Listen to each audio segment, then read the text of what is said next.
Well, greetings and salutations, everybody. Welcome to my YouTube channel. My name is John Campea, and this is a companion video. What are companion videos? Well, I'm awfully glad that you asked. See, every day on the John Campea Show, Monday through Friday, we save a part of the show to take live questions from the audience. But we don't always have time to get around to all the live questions that got sent in via Super Chat. But I want to make sure if those questions get sent, they get answered properly in a video. So I gather up those unused questions and we address them here and get caught up here on companion videos. So I've had a great weekend so far. Went to Disneyland with Ann and some friends. Got to watch a terrific UFC, watch Khabib Nurmagomedov win dominantly to retain his title. He is still, I believe, the best pound-for-pound fighter in the world. Great weekend so far. And the NFL is back, baby, so I've been watching some football today as well. But anyway, aside from all of that, let's get right down to it and start answering these questions. The first one we're going to get started off with here today comes to us from Liam Donaghy, who writes, my top 10. Gladiator, love Gladiator. Halloween, yeah, you know, a lot of friends of mine love, everybody I know loves Halloween, everybody. I'm like the only guy I know that does not like the original Halloween. I'm the only guy, Liam, so you're in good company. I'm in the minority. Never-ending Story. The Village? Like, M. Night's The Village? You know, here's the funny... that is certainly not one of his... I don't think it's one of his worst movies. But I didn't like that one so much. Anyway, Battery's not included with the little robots. I love that. Alien's great. In the Name of the Father, you don't see that mentioned very much. It's a great movie. Jurassic Park, Watership Down. That's one I haven't seen on the list before. And Brotherhood, a Korean war film. I got to admit, I've heard of Brotherhood, but I have not seen it. I have not seen it at all. But if it's your number one film, I might have to put that on my radar and check that out at some point, Liam. Thanks so much for sending in your list, man. It's always great seeing these lists because, you know, you get reminded about some great movies. It's great to see how we all have these different tastes. So thank you for sharing that, Liam. All right, Tracy E. writes, do you think Sony will recast Spider-Man since the Tom Holland Spider-Man is so associated with the MCU universe? Nope, they are keeping Tom Holland. Tom Holland has already come out and publicly said, I'm still playing Spider-Man. And I'm looking forward to doing it with Sony. We're going to make some great movies, blah, blah, blah. He is absolutely still going to be Spider-Man. The fact that many people will associate the Tom Holland Spider-Man with the MCU, that doesn't hurt Sony at all. If anything, it kind of helps Sony a little bit. So look, Tom Holland is great as Spider-Man. Sony loves him as Spider-Man. There's no reason whatsoever to go out and get somebody else to recast it at this point. They're just going to carry on the story of Spider-Man, but just ignore all the MCU elements. So you're still going to have MJ and Ned and Aunt May, and you're going to have like all this kind of stuff, and they're just going to carry on their individual character story arcs without anything that references the MCU. It's not a problem for Sony. It actually kind of helps Sony a little bit in a roundabout way. All right, Cinema Survey Movie Reviews writes, I think we will eventually have Spidey back in the MCU. Eventually? Maybe, not in the next 3, 4, or 5 years, but eventually, sure. Yeah, I'll agree with that. But for now, we will have standalone movies, and I think that's good. It'll all work out. I agree. Now, look, I've said this before. I will say it again. If I had it my way, Disney and Sony would have worked out a deal, and we would have continued on with this incredible partnership between the two that's given us a lot of really good movies. But even though that's what I would do if I had it my way, the MCU will be fine without Spider-Man, and Sony will be fine without the MCU. Like, a lot of people keep forgetting, like, the last 2 movies that Sony has done without Marvel, Spider-Man Into the Spider-Verse is the best Spider-Man movie ever made, and it won an Oscar. And Venom was really embraced by the fans. The people who saw the movie really liked it. Not the critics so much, but the fans who saw it really liked it. It made well over $800 million, which boggles my mind. I mean, I knew the movie would be successful, but I didn't think it would make $800 million. And it did. And as a matter of fact, Sony has never made a Spider-Man live-action film that made under $700 million. Every single live-action Spider-Man film that they've ever made has made over $700 million. Sony will be fine. And I hear all these naysayers right now, oh, but you know, it's the same people, it's the same thing they said when they announced they were doing Venom. No one's going to go see Venom without Spider-Man. It can't possibly work. It's going to flop and blah, blah, blah. I said, well, I think it's going to be successful. And it was. I didn't think it'd make $800 million, but it did. And now it's all the same people again saying, Sony can't do Spider-Man without the MCU. Well, you're the same people that said, you know, that Venom will never work. You know, and it did. And then they made like one of the best films of the year with Spider-Man Into the Spider-Verse. They're going to be fine. The MCU will be fine. Sony will be fine. And moving forward, it's not my first pick. My first pick is that they would have worked out a deal, but it's not what's happening. And I think everything will be fine. I really, really do. Anyway, JB Bonifacio writes, sweeten the Morbius bet, loser breakdances. So there are those of you who don't know what JB's talking about. Me and Robert got into a bit of okay, look, sometimes Rob and I get in debates and sometimes he's right. And even the times that I'm right, he's got some really good points to make. I think Robert is absolutely crazy about this thing. Robert, see, they're done shooting Morbius. The Morbius movie is done shooting. All right. Rob thinks that they're going to completely redo the movie and put Spider-Man into Morbius. Now, I'm like, dude, they're not even going to do that with Venom, and Venom hasn't even started shooting yet. They're done shooting Morbius, but he's really believes, and not just a quick little cameo, not just like a post-credit scene. Rob thinks they're like Spider-Man is going to be a part of the Morbius movie. I'm like, they'd have to rewrite a script from scratch, reshoot almost everything. They're not going to do that, but that's the bet we have. This is the one of the few times I think Rob is just absolutely crazy. Now watch, he turns out to be 100% correct. Who knows? We'll have to wait and see. Faithful Steve writes, do you think that Marvel will make an Alpha Flight movie? No. And plug in the new casted Wolverine with Guardians of the Galaxy doing well. They could make them a household name too. They won't do it though. Alpha Flight is a Canadian team. They're not, look, I would love it. Obviously being Canadian, right there. Being Canadian, I would love it if they did that, but they're not going to do that. If Alpha Flight was a lesser-known American team, they may do it. If they were a lesser-known intergalactic team, they may do it. But they're a Canadian team. They're a foreign team, so no, I don't see them doing it. I'm not saying I don't ever see them introducing them somehow, some way in the MCU on some level, but to crank out and just do like an Alpha Flight movie about a Canadian superhero team, no, I don't see them doing it. I would love it, but I don't see them doing that. Jordan Sperlin writes, why do they shoot, you probably meant why. Why do they reshoot movies and why, and what is mean? Well, Jordan, back in the day, the only reason somebody would go back and reshoot a movie is if something horrible was happening with the movie, right? Because movies have finite budgets. To reshoot, it costs money. You would just have to get the script and all your pre-production as good as possible and then go and shoot it, and you got to live with the results. And if you were going to reshoot, it usually meant something terrible was going on. Either like one of the lead stars, died halfway through the shooting of the movie, or the movie is turning out to be terrible.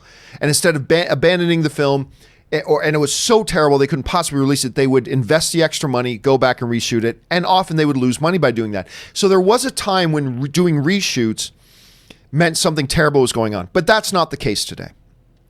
Today, every major film plans in advance to do reshoots. The reason they do it, Kevin Feige put it best. Because Kevin Feige explained how they make doing reshoots a part of their plan. Like they do reshoots on every single Marvel movie now.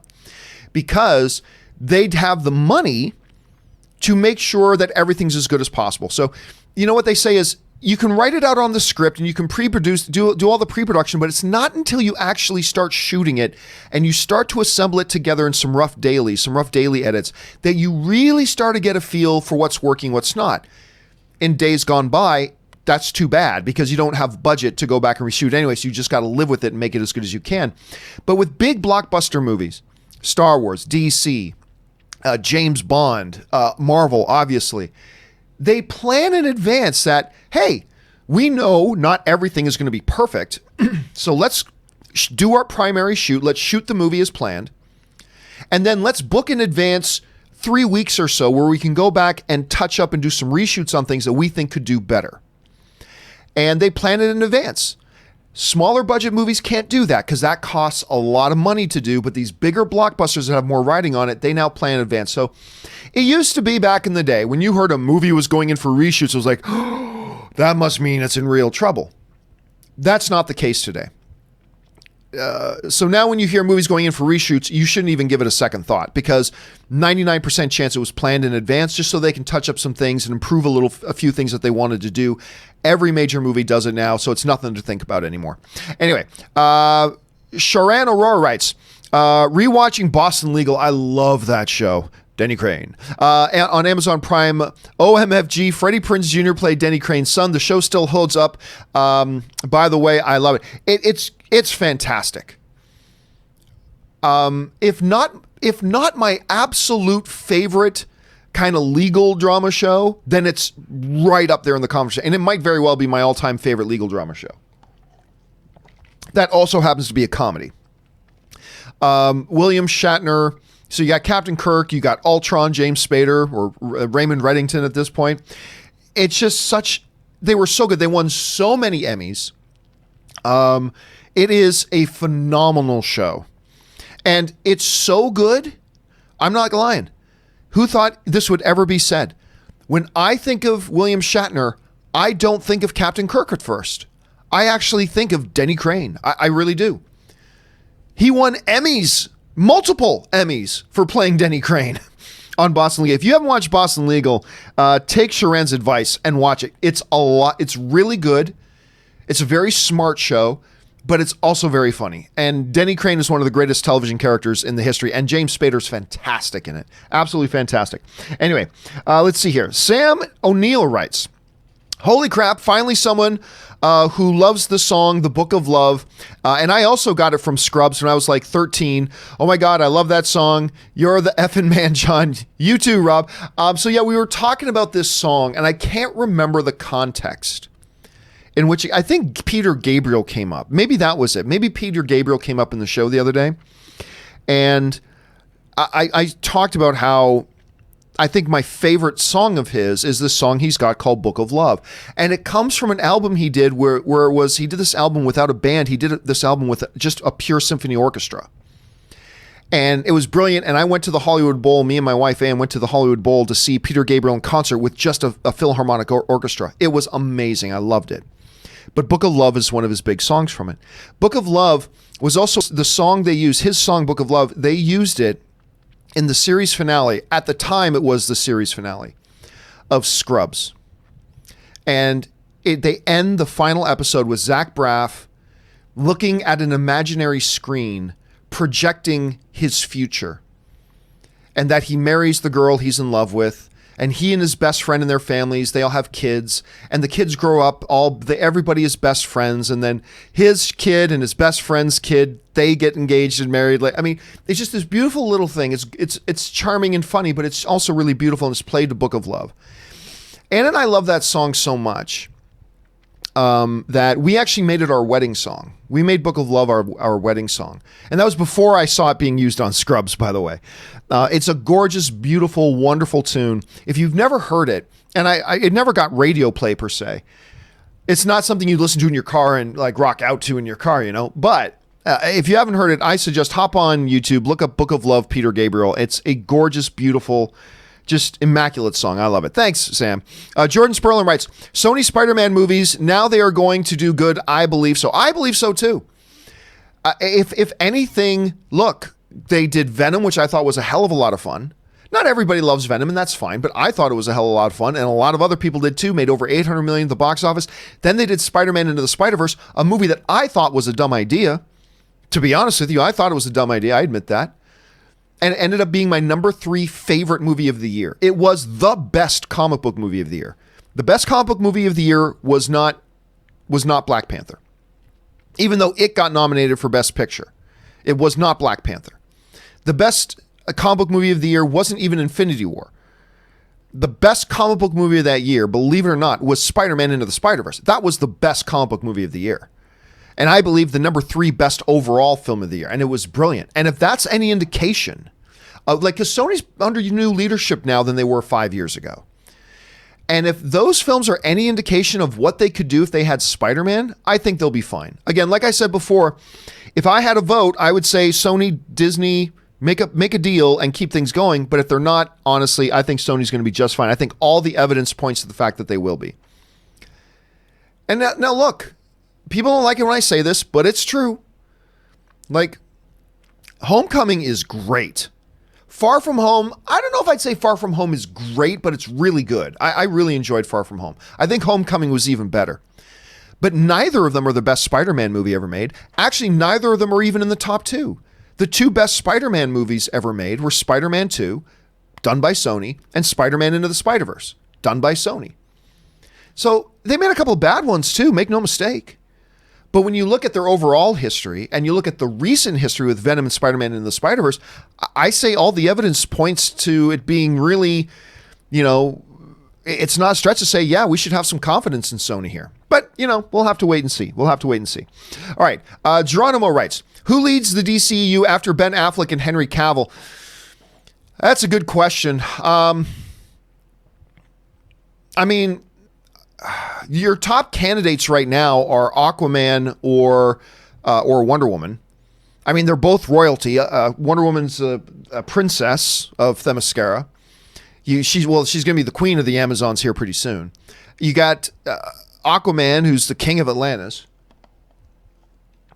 But maybe, who knows? Maybe when they do get around to doing a Green Lantern or whatever, maybe Hal Jordan becomes the leader. I don't know. It's a good question. I think there's a lot of questions they need to answer. But right now, they're not worried about that because right now they're just focused on individual standalone films that don't cross over.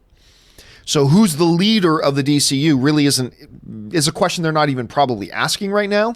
But right now, they're just going ahead and making good movies. And Henry Cavill's my favorite Superman. Ben Affleck's my favorite Batman, and they lost them both, so whatever. SC writes, hey, John, big fan of your show. Thank you so much, SC. What is the one movie that you love that is universally hated, both critically and by the audience? Mine is The Happening by M. Night, The Shamhammer. You know what? There's a couple of guilty pleasure movies of mine, one of which is Armageddon. Now, I don't know that answers the question because while Armageddon is not a beloved movie, not everybody hates it. Most people hate it, but not everybody hates it. So I don't know that I can say Armageddon.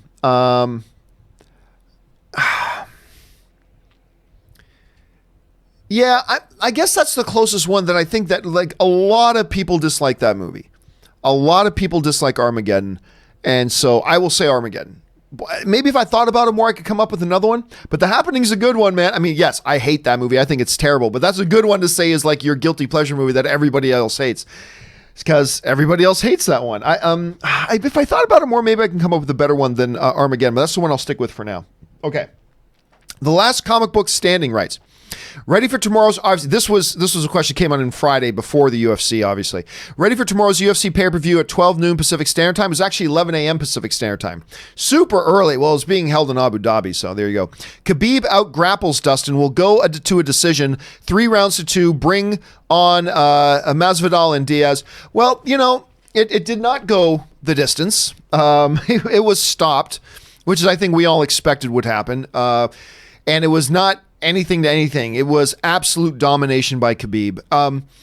Poirier landed one good shot, but it appeared to not even phase. When Khabib got hit with this one big shot, he backpedaled, he backed up. But when you watch it again and you watch his face, he got hammered with that one shot that was like an overhand looping right from Poirier. But Khabib didn't even really, he grimaced at first and then he looked totally fine. That's the funny thing about Khabib that everybody forgets. It's not just that you have to catch him. That dude's got a chin of solid steel. Because Conor McGregor landed a couple shots, never phased him. Poirier landed one big shot, didn't really phase him. He was just dominant that whole fight. So as far as Diaz-Masvidal, everybody's really excited about that fight. And I get it. It's going to be an entertaining fight. I am looking forward to that fight. But let's not make any mistake about it. These are two slightly better than average UFC fighters. Last night when you looked at Khabib versus Poirier, between the two of them combined before last night, they had one loss. Khabib is undefeated. Poirier had one loss. You know how many losses Masvidal has? I might be off by 1 or 2, but not 1 loss, not 2, not 3, not 4, not 5, not 6, not 7. He's got 13 or 14 losses on his record. He's better than average, and he's an exciting fighter, but he's not an elite fighter. Nate Diaz is a very entertaining dude, super entertaining to watch, and he's very, very dangerous. But Nate Diaz has double-digit losses too. you're not talking about the elite level fighters with those guys. Everybody likes to pretend that they are, but they have a lot of losses. They have lost many, many, many, many times, unlike a Khabib who has never been defeated, 28-0. But anyway, it was still a great fight. And make no mistake about it, I am looking forward to that fight. That's going to be a great fight. Diaz Masvidal. But it's not like either of them are in line for a title shot, I don't think. Okay. Anyway, Mary Sadai writes, Agents of S.H.I.E.L.D. raised expectations with its coordinated Hydra reveal, but failed to follow through. Could Disney Plus produce a successor Clark Gregg series that lives up to S.H.I.E.L.D.'s early promise? I doubt it. I think they're abandoning the S.H.I.E.L.D. I think they're abandoning the S.H.I.E.L.D. ship, and so they should. That show is terrible. Now, I know it has its fans. I know there are probably many of you guys that like Agents of S.H.I.E.L.D. And you know me, I like most Marvel stuff. Most. But they've produced some crap, and I just think Agents of S.H.I.E.L.D. was utter crap. Clark Gregg is awesome. I love Clark Gregg, and I love the Agent Coulson character, but they just built a terrible show around him, unfortunately. So I really hope that Clark Gregg finds some way to have a future in the MCU. I really do. But I don't think they'll go back and do any kind of another S.H.I.E.L.D. thing with Agent Coulson, whatever. Maybe he becomes a character again in the MCU, which I would love, but I don't see them doing that, unfortunately. I just think they crap the bed too much. Again, I know there's a lot of you guys who like it, and I don't mean to offend. I'm just saying I thought the show was terrible. So there's that. But if you guys love it, that's awesome. It just never worked for me, unfortunately, even though I was cheering for it. All right.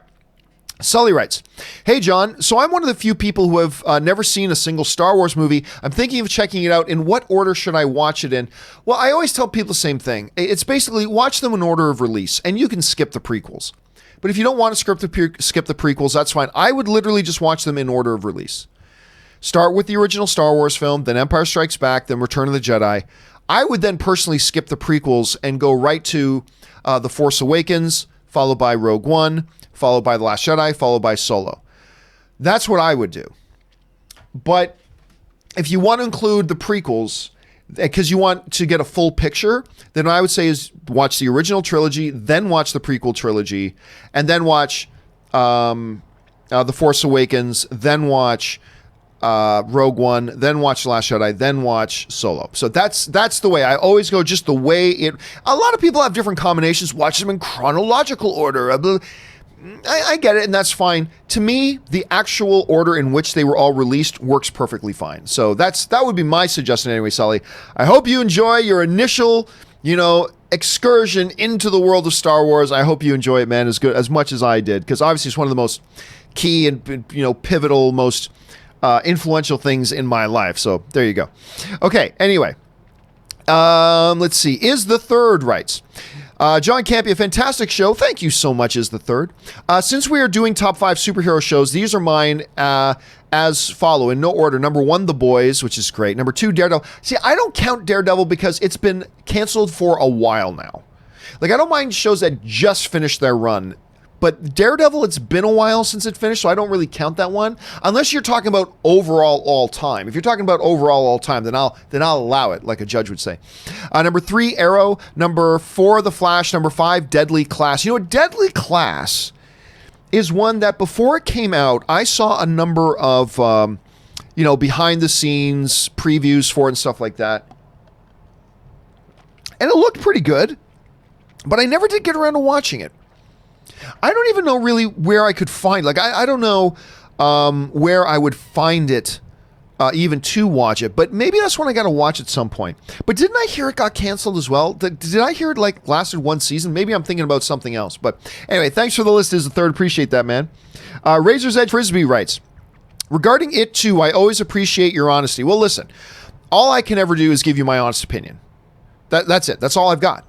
All I have is my honest opinion.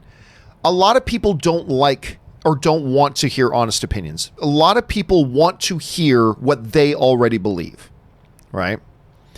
And that's unfortunate. It's true of everything, but it's particularly true when it comes to movies and entertainment. A lot of times people only want you to say what they already think and already believe, or what they want to think. So I come out of Endgame and I'm like, Hey, I thought it was really good. I thought it was great. I enjoyed it a lot, but I did have some issues with it, and there are people who do not want to hear about any issues with it. No. You have to say it's perfect in every way. But I don't think it's perfect in every way. So I can't say it's perfect in every way. I got to give you my honest opinion. And that means sometimes, I'll take a lot of crap from people when I give my honest opinion. Like when I first came, I remember, speaking of Endgame, when I came out of Endgame, I remember coming out and I tweeted, I can't remember my exact wording, but I said, the first 2 acts were mediocre. Which, by the way, mediocre, get a dictionary. It doesn't mean bad. It means middling. It's middling. It's all right. It's got some good, it's got some bad. Blah. I said the first 2 acts were kind of mediocre, particularly by Marvel standards. But I said the last act is so overwhelmingly good. And it's just like, and I remember my initial tweet that the last act is just a geek fanboy's wet dream. It's insanely and it's great and blah, blah, blah, blah. And sure enough, the narrative became Campea hated Endgame. Campea hated Endgame. It's like, no, I didn't hate Endgame. I said the first 2 acts were kind of mediocre. That means you hated it. No. Saying I hated it means I hated it. Saying they were mediocre means they were comme ci, comme ça. Comme ci, comme ça. It was all right. It had some good, had some bad. It was all right. And the last act was incredible. And what I would say is this like 3 periods in a hockey game. If you're 0-0, 0-0 in the first period, 0-0 in the second period, that doesn't mean you're doing bad. It just means you're tied. And then in the third period, you outscore them 8-0. Guess what? The final score of the game is 8-0. It doesn't matter if you scored 3 in the first, 3 in the second, and 2 in the third. It doesn't matter. The final score of the game is 8-0. To me, with Endgame, the final score was pretty damn good. Pretty damn good. But you said the first 2 acts were only mediocre. Yeah, I mean, they were all right. They were kind of balanced out, some good, some bad, mediocre. It was all right. But then the third act really took all that and took it to a new level and was amazing. Well, that's not good enough. Well, fuck you. It's what I thought. And here's the thing. A lot of people get taken by the temptation to say what they think people want them to say. But all I have to offer, the only thing I've got is my honest opinion. And that means I know sometimes I'm going to give an opinion that everybody's going to love, and that's great when I get to give an opinion that is legitimately the same as everybody else's and we all get to love it. That's great. But it also means that I'm going to have to give my opinion when I know it's going to rub some people the wrong way. But that's all I have is my honest opinion. That's all I've got. I've seen a lot of other people come and go who just try to say what they think other people want them to say, and I can't be that. And the consequence of that is that means sometimes I give an opinion that will get some people upset at me. It's part of the consequence of it, but I accept that. I accept that. If me giving my honest opinion gets you upset, so be it. If you're just getting upset because my opinion isn't the same as yours, I really don't care if you cry yourself to sleep. If my giving my opinion is said in an offensive way that gets you upset, well, then that's something I got to address. But anyway, it's really all I've got. And I came out of it chapter 2. I loved the first It. Loved it. And I was very psyched for It chapter 2. But I just had to be honest. I came out of the screening for It chapter 2 and I'm like, that wasn't so good. I didn't think it was all that. I didn't think it was good. It's not just that I didn't think it was great. I didn't think it was good. And some people got upset with me, but that's the nature of things. But if I ever stopped giving my honest opinion, then I got nothing left to offer. I love Star Wars. But if I'm watching a season of Rebels and I'm like, and if I don't feel like this particular season of Rebels was all that good, I got to say it. And if I don't like the Clone Wars series, even though it's super popular and everybody wants me to like Clone Wars, if I don't tell you my honest opinion, then why would you ever believe that what I say later on is my honest opinion? Doesn't mean I'm right. Doesn't mean I'm wrong. It's just, I just got to give you my opinion. So that's what it is. But anyway, thank you for that Razor's Edge. I appreciate that, dude. All right. Edgar E. writes, Thanos is the new generation's Darth Vader. I don't think so. I really don't think people are going to be talking about Thanos much 2 years from now. I really don't. So not only do I not think Thanos is the new Darth Vader, I don't think he's the new Hans Gruber. I don't think he's the new Heath Ledger's Joker. You know, we still talk about Heath Ledger's Joker a decade later. We still talk about Darth Vader nearly 40 years later. I don't believe people are going to be talking about Thanos like that 3 years from now. Once he's been gone and out of the movies for a couple of years, I don't think we're going to be talking about him the same way. I really don't. Now, do not misinterpret what I just said. I love the Thanos character. The Thanos character is awesome. I love him. But here we are today, only, 5 months removed from when April, May, June, July, August. Yeah, here we are 5 months removed from when Endgame hit theaters. And I already don't think people talk about Thanos much. I honestly think 3 months from now, or 3 years from now, I really don't think he's going to be talked about much at all.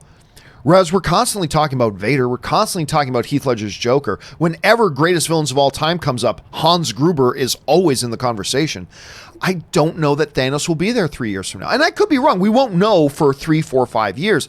But I just get the feeling, as great as he is, I don't think he's going to stick around in the pop culture consciousness nearly as much. I could be wrong about that. We'll find out in a few years. But that's just where I'm at right now on that. Okay. Anyway, Carlos Sosa writes, I think The Rise of Skywalker is going to blow us away. I certainly hope so. Wouldn't it be awesome if we saw an army of ghost Jedi schooling some fools, including Luke? No, that wouldn't be awesome. I'll be honest with you, Carlos. I don't think that sounds like a good idea at all. To me, that just sounds silly.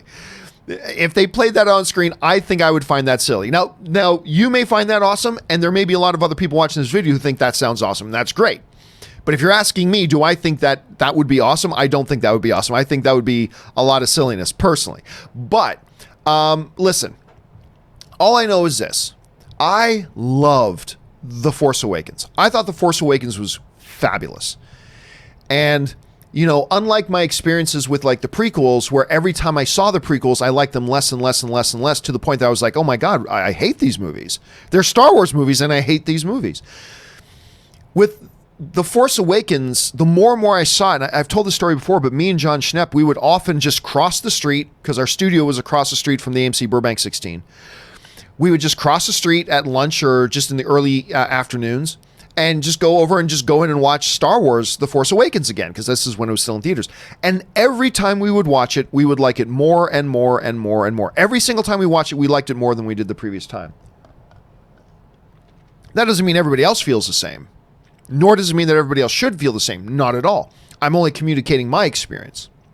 But I loved it, and I thought J.J. Abrams did a great job. So I'm very much looking forward to seeing what he does with The Rise of Skywalker. It could be crap. It could be the greatest Star Wars movie ever. I don't know. But, you know, hearing a lot of exciting things coming out of it, we'll have to wait and see.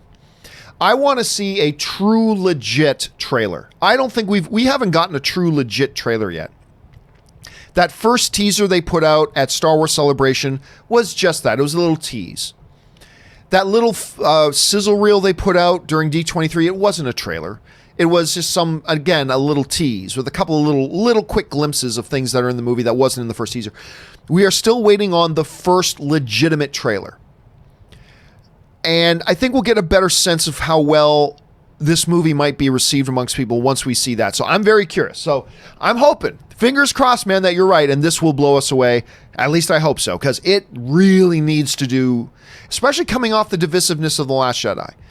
Coming off the divisiveness of The Last Jedi, you really got to crush this one. And so I hope they do. Don't know that they will, but I hope they do. All right. Ben Rayner writes, Rob and his drinky poo at an AMC football price list. Yeah, we were talking the other day about AMC is showing football games now. You can go Sunday mornings and go watch a football game in an AMC theater, and they've got bars there so you can get drinks and get food and blah, blah, blah. Be interesting to see Rob at one of those with his drinky poo. Maybe the next time that they're showing a Seattle Seahawks game there, I think I might have to take Rob as my guest, and we can go watch that, and he can get his drinky poo on. All right, Luis Dotson writes, PS4 recommendation. Horizon Dark Zero came out in 2016. I've heard of it. Story is phenomenal. Post-apocalyptic world, but where people have reverted back to tribes. Highly suggest. Also, robot dinosaurs. LOL. See, here's the thing, though. Is it a game for somebody who isn't really into PS4 games? That's the question. It's not whether it's a great game. It's whether is it a game that people who really aren't into PS4 can play. Because I have a PS4 Pro. I pull this out all the time, but here it is. I got a PS4 Pro. I still have my controller here hooked up to my PC because I can play my PS4 in my bedroom here on my PC, the way it's all set up. But I haven't touched it in months and months and months and months. So the question isn't, is that a good game? The question is it a game that somebody like me, who I cannot wire my brain to use console controllers, I'm a keyboard and mouse guy, is it a game that I could get into and get into easily? Because there are a lot of great PS4 games out there. That people love, but is it a game that I can get into easy? Hope so. I hope so. But that one, I will keep that. I've heard of that game. Dude, I will put that one on my radar. Thank you for the recommendation. All right. K Major writes, top 10 in no order. Goonies for life. Spider-Man 2, one of the greatest comic book movies ever. Original trilogy Star Wars, 10 Commandments, brilliant. Dark Knight, Good, Bad, and the Ugly. Robin Hood, Kevin. You know what? A lot of people will give crap to that movie. I love that Robin Hood movie. You know? Everything I do it for you. Sing it, Bryan Adams. I love that movie. I think it's great, despite the fact Kevin Costner's got an on-again and off-again English accent throughout the movie. I love that movie. I'm glad you mentioned Lord of the Rings. The Hercules animated film, really. That's one I haven't seen on any list yet, K-Major. True Lies, my all-time number one favorite action movie. This was hard. It is. Coming up with the top 10's hard. Especially when you look back over your film fandom life. You realize just how many great movies you've had the privilege of watching and seeing. Right? And so it's great. And I love when I see some of these films like Hercules animated. I love that you put True Lies on that list. It's really cool. Thank you for sharing that, man. I appreciate that, K-Major. Suthius writes, hey, Mr. C, if Flash's speed isn't consistent this new season, so help me Buddha. I hope they bring back chin strap helmet. Past season helmet looked awful. I don't know. I thought the helmet looked fine. You know, here's the thing about me. I really don't care about the costumes. I really don't. The worst costume in comic book television right now is easily the Black Lightning costume. It's terrible, but I love that show. It doesn't affect my enjoyment of the show at all. I mean, don't get me wrong. All other things being equal, would you rather have a good costume that you like or a bad costume that you don't like? Obviously, good costume, but ultimately makes no difference. A good costume or bad costume doesn't make the dialogue any better, doesn't make the stories any better, doesn't make the action any better, doesn't make the humor any better. It just is what it is. So I personally don't mind it that much. But the Flash's speed, that has been an inconsistent thing with him, right? And I love the Flash, but here's something that always gets me. They've done things like either exactly like this or like this many times in this show, right? So the Flash is there stopping a criminal. It's like, all right, you're coming with me. Your days of crime are over, villain. I'm taking you to jail now. Okay, right? And then somehow, some way, either the criminal creates a distraction or something else, some sort of circumstance creates a distraction. It's like, well, Flash, it's too bad. Look, that street light post is going to fall on that kid. Looks like you're going to have to go save that kid. And Flash is like, drat. And Flash has to turn away from the villain and go save the kid. And they go, darn it, I let the villain get away. And I'm like, you're the Flash. You, according to the show, you can run through every city street here within 5 minutes. You could cover every single city street in this thing in 5 minutes. That guy is just a criminal on foot wearing some like old Nike Air Jordans that are hand-me-downs from his old cousin. And he couldn't have gotten more than, I don't know, 300 feet away since you went to go get that kid. What do you mean, darn, I let him get away? You could easily find him like that. He can't be more than like half a football field away in any particular direction. What do you mean? And they would do that all the time. Flash might get the bad guy, but it's only halfway through the show, so you know he's not going to get the bad guy. He's like, oh, my attention got turned away for a second. Oh no, the villain's gone. Drat, I let him get away. Now, it's different if it's another speedster, and it's different if somebody's got like teleporting power, but a lot of times in The Flash, and I love this show, but a lot of times in The Flash gets distracted and the criminal gets away, and it's like the Flash is like, darn, he got away. And if I was there, I'd be like, what are you talking about? Look, he was right there. That was 8 seconds ago. Human foot speed, he can't be more than like 100 feet away. And we know he didn't go this way because that's where we're standing. Just go that way. You should have him in the next 2.5 seconds. No, it's pointless. I lost him. Like, I never got that. I never will. But anyway, hopefully that's something they can figure out. But it's what they call a plot device. It's what they call a plot device. All right. Keaton Toothman writes, It Follows is a 96% on Rotten Tomatoes. I loved it. See, It Follows, this came up the other day, is a movie that everybody loved. Now, I was a little late to the party on it. So everybody else had seen It Follows by the time I did. And what was happening was me and my friend Dorina, we were hanging out one night over at her place, and we decided, let's put on It Follows, because neither Dorina nor I had seen It Follows yet. So we're like, yeah, okay, let's put on It Follows.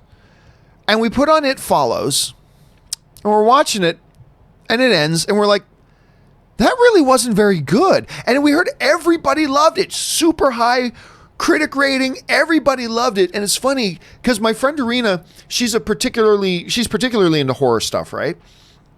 And we're watching it, and it was like, this actually isn't good. We're not liking this. This is a bad film, but everybody loves it. Everybody loves it. So you're in good company, Keaton, because everybody loves this movie.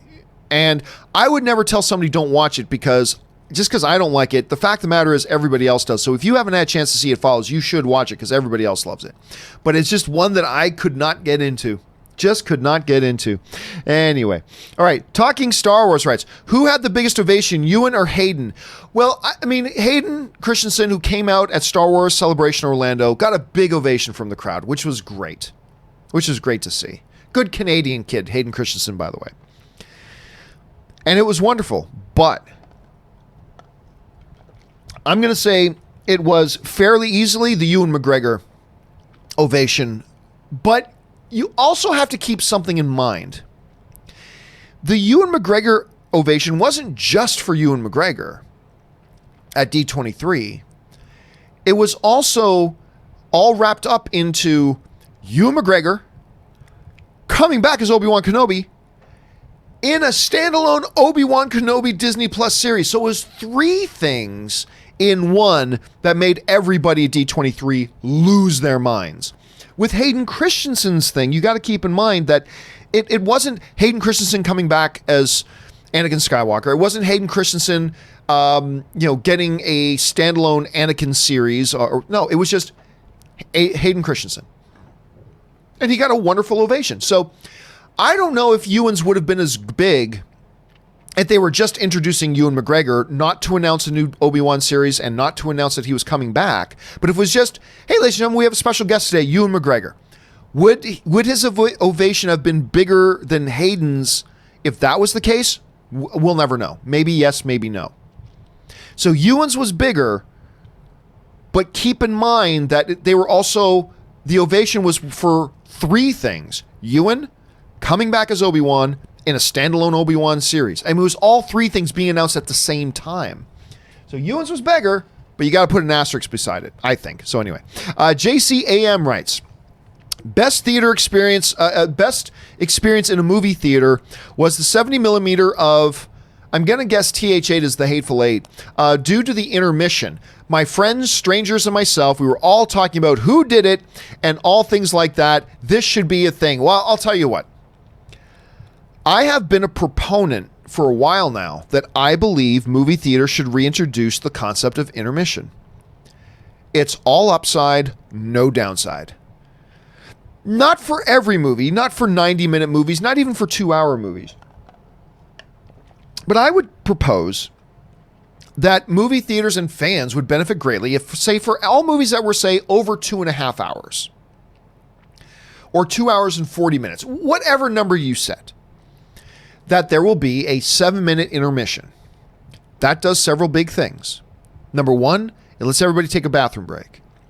Number two, it lets people go refill their soda, refill their popcorn, all that kind of stuff. So that's good for the theater and it's good for the audience.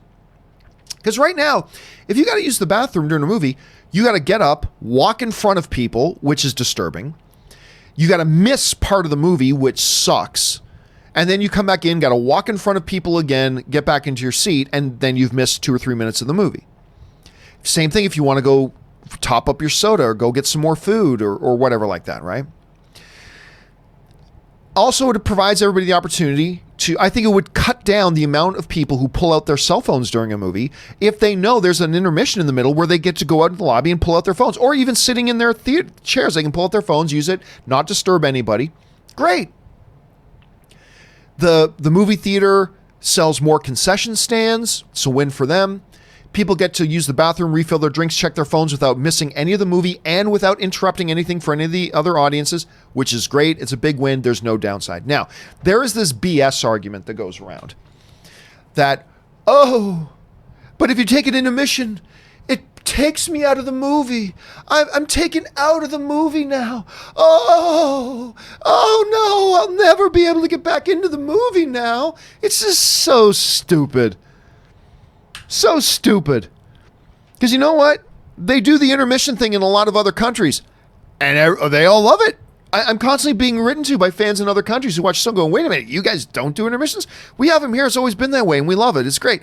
I watched football today. Guess what? They took a commercial break. They took a commercial break.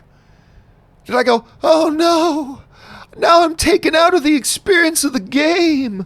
Oh, woe is me. However will I get back into the game? Bull. Commercial break ends, come back to the game and right back into it. It's great. We watch movies. Actually, we had a few friends over the other night. A couple of them had never seen the new Aladdin. So we bought Aladdin on Google Play and we watched Aladdin.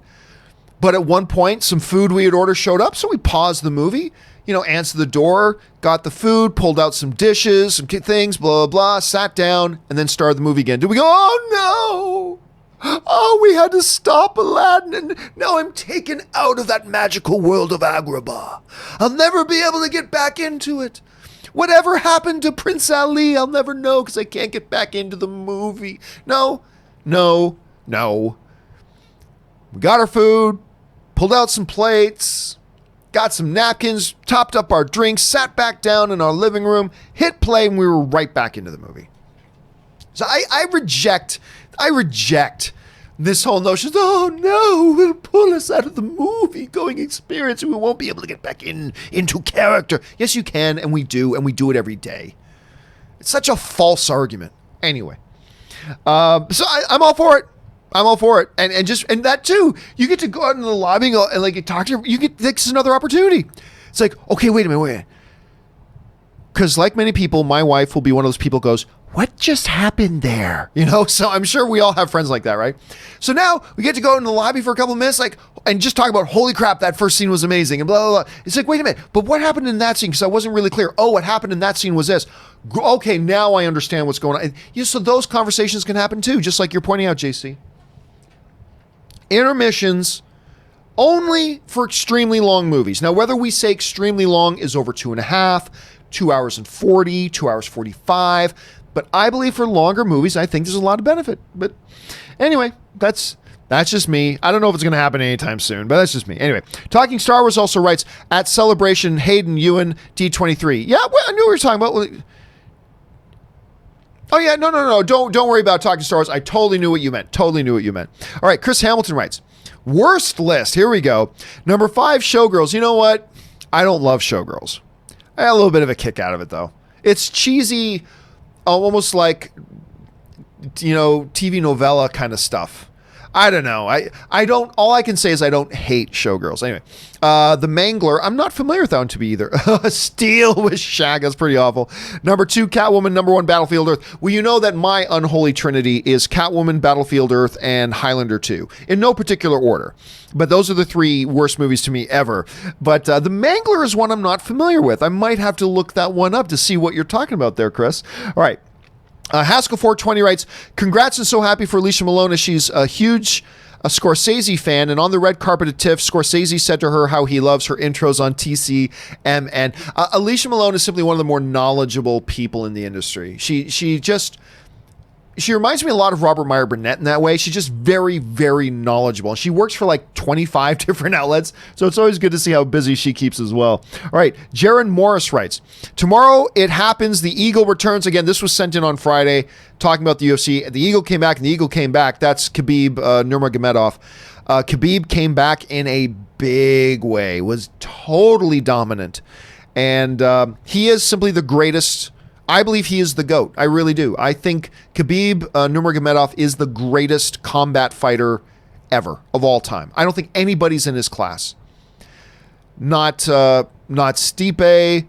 I don't even think George St. Pierre. And you guys know George St. Pierre is my all-time favorite fighter, and I don't think George, in his best day, could beat Khabib in his best day. I just don't think that's the case. I don't think Anderson Silva in his best day could beat Khabib. I don't think John Bones Jones in his best day could beat Khabib. I don't think there's anybody on the planet who can take Khabib. He is just the baddest man alive. But anyway, that's just my opinion on that. All right, guys, that'll do it for this installment of the companion video. We are now all caught up on all the questions you guys sent in. Don't forget, the John Campea Show returns again tomorrow. Me, Robert Meyer Burnett, who's with us? Is Aaron or Chris? Chris is with us tomorrow. Chris Carr is with us tomorrow as well. We got a few things we're already lining up. Obviously, we're going to talk about the Joker winning. Joker won the Venice Film Festival. Unbelievable. We're going to talk about that and a lot more tomorrow as well. Guys, thank you so much. Not just for watching the video, but thank you guys for those of you who sent in those questions, not just because you gave us great fun stuff to talk about, but also because you contributed to the channel while you were doing it, and we really appreciate that very much. All right, guys, that will do it for me. Thanks a lot for joining me. My name is John Campea, and until next time, bye-bye.